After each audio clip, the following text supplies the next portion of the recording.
అందరికీ నమస్కారం. రోహింగ్యాల కోసం రోడ్లపైకి వచ్చిన వారెవరు ఇప్పుడు కనపడట్లేదు. సిరియా కోసం సీరియస్గా ఉపన్యాసాలు ఇచ్చిన గొంతులు నేడు వినపడట్లేదు.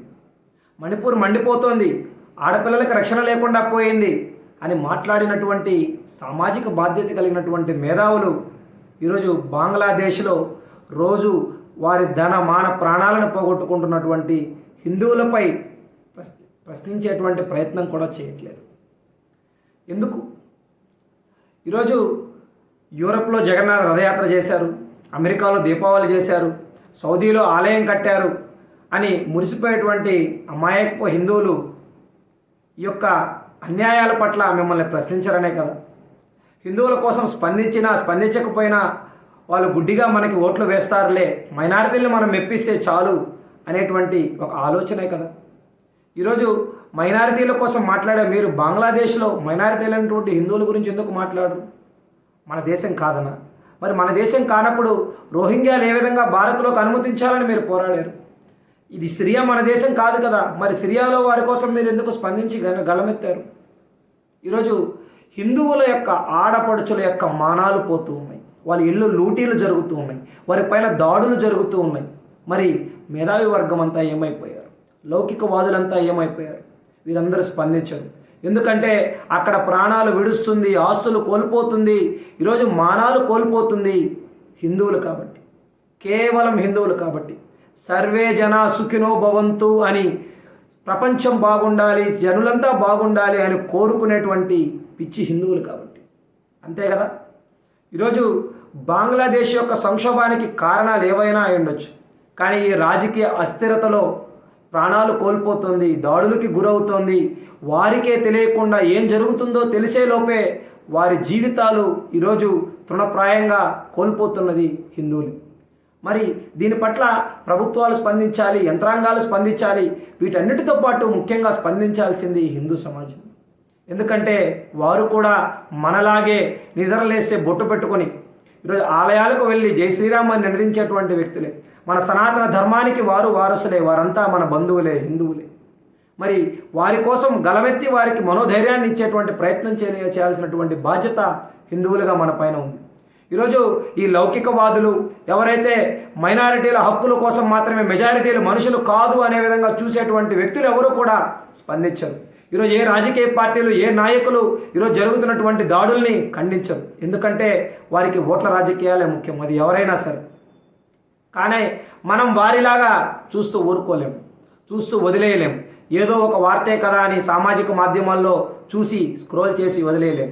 కాబట్టి మనవంతుగా వారికి మనోధైర్యాన్ని కలిగించే విధంగా, ఎక్కడైతే అధర్మం అన్యాయపై వారిపైన ఆధిపత్యం చలాయిస్తూ ఉంటే ఈరోజు అపర ఖాళీలాగా వాళ్ళు తిరగబడేటువంటి మనోధైర్యాన్ని ప్రసాదించేటువంటి విధంగా, ఈరోజు వీరభద్రులై వారు వీరత్వాన్ని చూపించే విధంగా, వారి ఆత్మరక్షణ కోసం వారి ప్రతి దాడికి సైతం వెనకాడినటువంటి మానసిక స్థైర్యాన్ని వాళ్ళలో పెంపొందించేటువంటి విధంగా, మీరు ఒంటరి కాదు, మీతో మేమంతా ఉన్నాం అన్నటువంటి భరోసాని కలిగించే విధంగా ఈరోజు మనం రోడ్లపైకి వచ్చి వారికి హిందుత్వం అంటే కేవలం ఒక మతం కాదు, జీవన విధానం కాదు, సమస్య వస్తే ఐకమత్యంగా కలిసే వసుదైక కుటుంబ భావన అనేది వాళ్ళకి తెలిసేటువంటి విధంగా ఈరోజు మన సంఘీభావాన్ని తెలియచేద్దాం.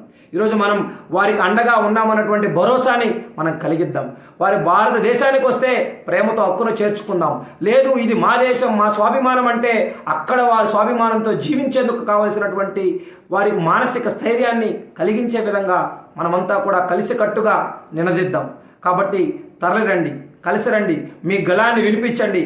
కేవలం వాట్సాప్ల్లోనో ఫేస్బుక్ల్లోనో స్టేటస్లు చూసి అయ్యో అని ఊరుకుంటే ఈరోజు మనం ఎవరినైతే తప్పుపడుతున్నామో, ఏ నాయకుల్ని తప్పుపడుతున్నామో, ఏ రాజకీయ పార్టీలు యంత్రాంగాల్ని తప్పుపడుతున్నామో, రేపు మన భవిష్యత్ తరాలు మనల్ని తప్పుపట్టేటువంటి పరిస్థితి ఉంటుంది. ఈరోజు కులానికి ఉన్నటువంటి ప్రాధాన్యత ధర్మానికి లేకుండా పోయినటువంటి పరిస్థితి. ఈరోజు బంగ్లాదేశంలో ఇది ఏ కులమని చూడట్లేదు, నీవు ఏ సంస్కృతిని పాటిస్తున్నావు అని చూడట్లేదు, నువ్వు హిందూ అయితే చాలు, నువ్వు ఏ సాంప్రదాయానికి చెందినవాడివి, ఏ దేవతను పూజిస్తున్నావు అని చూడట్లేదు, నువ్వు హిందూ అయితే చాలు. ఈరోజు ఓచకోత నడుస్తూ ఉంది. కాబట్టి మిత్రులారా ఆలోచించండి. మన కులం మనకి ఏదైనా ఉండొచ్చు, మన వృత్తి, ఉద్యోగం, వ్యాపారం ఇవన్నీ మన జీవితానికి ఉపయోగపడేవి. కానీ మన జన్మతః మనం ముడిపడి ఉండేది సనాతన ధర్మ వారసులుగా. మనం ఏ మతానికి వ్యతిరేకం కాదు. ఈరోజు మనం ఆలోచన చేయాల్సినటువంటి విషయం, మన ఇంటి కోసం, మన ఇంటికి వచ్చినటువంటి సమస్య గురించి మాట్లాడడం పక్కింటి వారికి వ్యతిరేకమా, లేదా ఎదురింటి వారికి వ్యతిరేకమా? కాదు కదా. మరి ఈరోజు మన ధర్మానికి వచ్చినటువంటి సమస్యను ప్రశ్నిస్తే ఇతర మతాలకు శత్రువులు అయిపోతాం అన్నటువంటి ఆలోచనని మన మెదళ్లలో రుద్దింది ఈ రాజకీయ వ్యవస్థ. కాబట్టి ఈ రాజకీయాలతో మనకు పని లేకుండా ఈరోజు కులాలకి అతీతంగా, ఈరోజు ఉద్యోగాలకు అతీతంగా, ఈరోజు మహిళలు, పురుషులు, యువత, పిల్లలు ప్రతి ఒక్కరూ కూడా ఈరోజు మన ధర్మానిపై జరుగుతున్నటువంటి దాడి, మన ఆలయాలపై జరుగుతున్నటువంటి దాడి, మన ఆడబడుచులపై జరుగుతున్నటువంటి దాడి, ఈ దాడిని మనం ఖండించాల్సిన బాధ్యత హిందువులుగా మనకి లేదా? ఈరోజు కేవలం మనం అది చెయ్యాలి, ఇది చెయ్యాలి అని చెప్పి వాట్సాప్ల్లో, ఫేస్బుక్లో మాట్లాడడం కాదు. రండి, రోడ్లపైకి రండి, ప్రభుత్వాన్ని ఆలోచింపజేద్దాం. ఈరోజు మన సాటి హిందువులకి మానసిక ధైర్యాన్ని మనం కలిగించేటువంటి ఒక ప్రయత్నం చేద్దాం.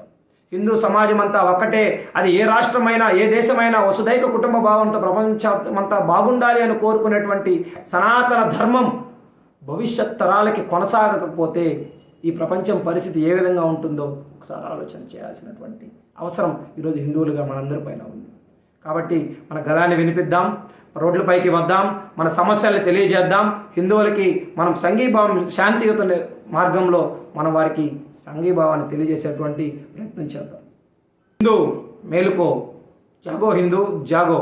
సమస్య ఈరోజు ఎవరిదో అనుకుంటే నువ్వు స్పందించకపోతే, గలమెత్తకపోతే రేపు సమస్య నీ వరకు వచ్చినప్పుడు నీ కోసం స్పందించడానికి ఎవరు మిగలరు. ఈ విషయాన్ని దృష్టిలో ఉంచుకొని నీ పనిని, నీ ఉద్యోగాన్ని, నీ వ్యాపారాన్ని, నీకున్నటువంటి బాధ్యతల్ని ఒక్క క్షణం పక్కన పెట్టు. కొంత సమయాన్ని నీ దేశం కోసం, ధర్మం కోసం కేటాయించి నేను ఈ దేశంలో శౌర్య పరాక్రమాలు కలిగినటువంటి హిందువుని అని గలమెత్తి చెప్పుకునేటువంటి విధంగా నీ సమయాన్ని, కొంత సమయాన్ని, మన జీవితంలో మనకు అన్నీ ఇచ్చినటువంటి ధర్మం కోసం కొంత సమయాన్ని కేటాయిద్దాం. నమస్కారం. జై శ్రీరామ్.